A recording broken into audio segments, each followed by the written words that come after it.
Welcome to Storytimer at Large. Brad Lee Bellino. Brad Lee Bellino was born on April 7, 1959. He was the youngest of the four children of Elisa and Joseph Bellino. In 1972, he was 12, soon to be 13. He was a typical middle school student in Boardman, Ohio. That's a suburb south of Youngstown, Ohio. Brad had been to a friend's house on March 31st, 1972, and was on his way home that evening. He left about 7:30. His friend's parents usually drove him home, but that evening Brad decided to just head out on his own. His friend stated that he sometimes hitchhiked. Many young people did in 1972. Sunset that evening was at 6:48 p.m. But this was a city with streetlights and shopping centers on the way home. He had been out after dark probably many times before. His curfew was 9 p.m., and he would make it home well before then. But Brad Lee Bellino never made it home. The Bellino family mistakenly thought that Brad was spending the night again with his same friend that Friday night. His mother had given him permission, but his father had earlier said no. But the busy parents had not had a chance to tell one another. Like most people in the United States, both parents worked long hours to make ends meet. It was also Easter weekend, and people were in a rush to prepare for the upcoming holiday gatherings. There was a lot going on.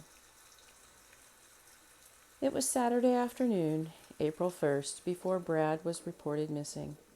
The newspapers made much of that delay.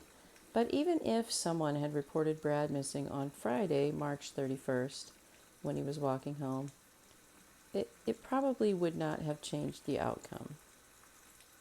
His family and friends searched the route that he would have taken, but did not find him. Brad's 13th birthday was approaching on the 7th of April, and his family knew he wouldn't run away and miss the birthday. It was also Easter weekend. Like many missing kids in the 1970s, Brad was thought to have run away by some investigators. However, his family was adamant that he wouldn't have run away. His family was right. He had not run away.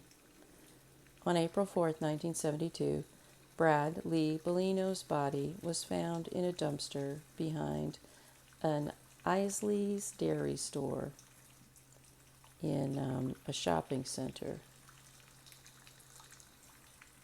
in Boardman, Ohio. Brad had a tan leather belt still cinched tightly around his neck. He had been sexually assaulted and he had been strangled to death.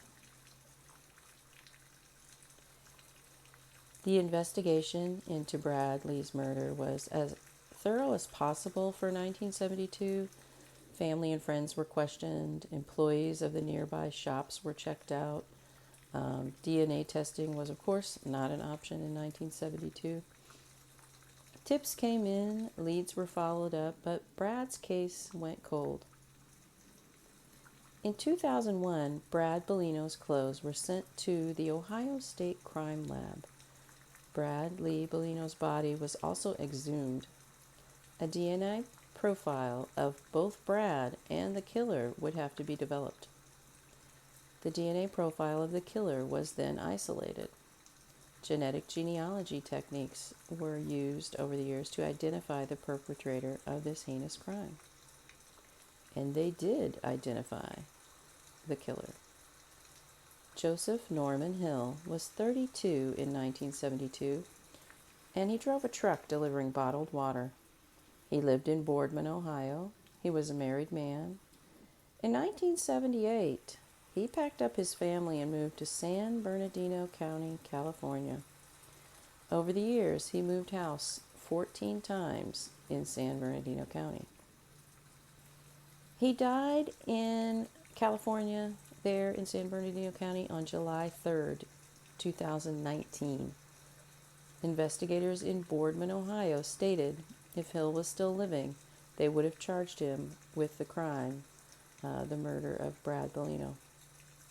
They believed they had sufficient evidence to prosecute him for Brad Bellino's murder.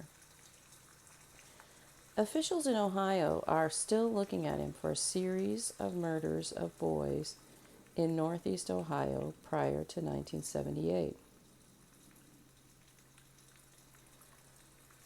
On December 3rd, 1970, 15-year-old Thomas Baird was found on Lake Park Road. Most of his clothing had been torn from his body.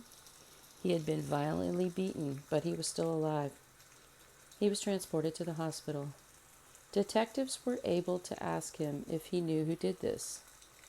He managed to answer yes, but was unable to give more details before he later died of his injuries. In late January 1973, Marvin Lee King, his family nicknamed him Bo. Bo King was strangled and left in a field near Springfield, Ohio. On August 15, 1974, James David Morgan disappeared from Akron, Ohio. His skeletal remains were found later with no sign of clothing in a wooded area near Stowe, Ohio. That's northeast of Akron.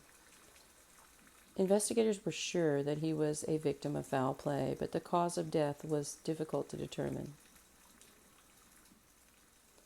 On January 18, 1975, 12-year-old David Evans went missing.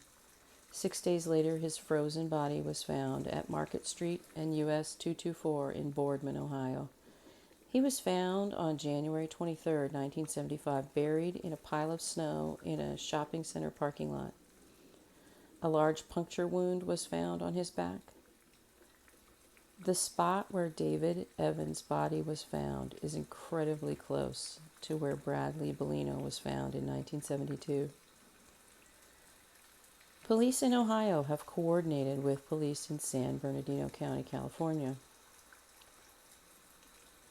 Hill had one arrest for lewd conduct in California in the 1980s. But it's possible that there are many more victims and more cold cases there as well.